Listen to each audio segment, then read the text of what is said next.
The American Secretary of State, James Baker, said the US will help to rebuild Iraq after the war.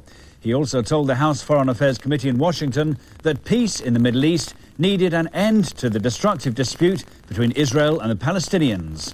And we must fashion a peace. For the first time in the war, a hint of how the peace might look. James Baker outlined a plan to bring stability to the Middle East with Iran's help and to rebuild Iraq with Allied help. No regional state should be excluded from these arrangements. Post-war Iraq could have an important contribution to play, and so could Iran as a major power in the Gulf. A French general has said nearly a third of Iraq's Republican Guard positions have been destroyed during the Allies' aerial bombardment in the desert.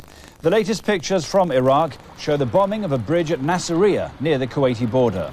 The Iraqi authorities say 64 civilians were killed when the Allies hit the bridge, which was being used by pedestrians.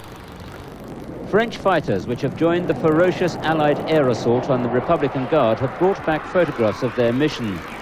They show black plumes of smoke rising from bombs dropped among the network of earthworks in which the Republican Guard has taken shelter.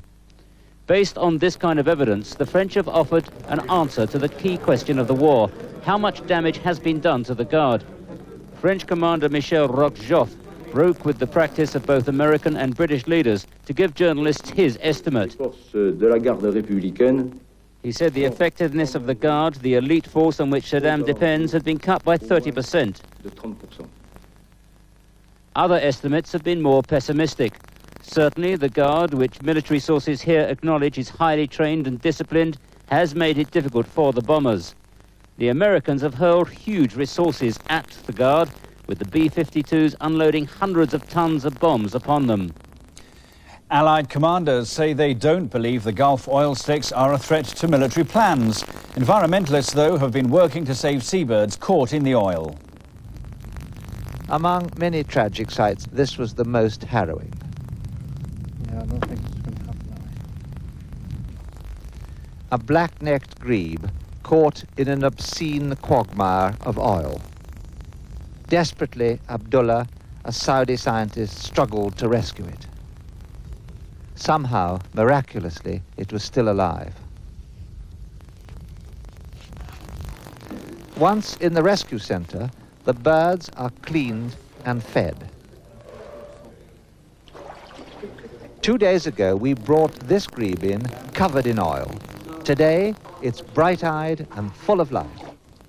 The London Weather Centre says the temperature overnight is likely to fall to -8 degrees centigrade in places, the lowest for 4 years.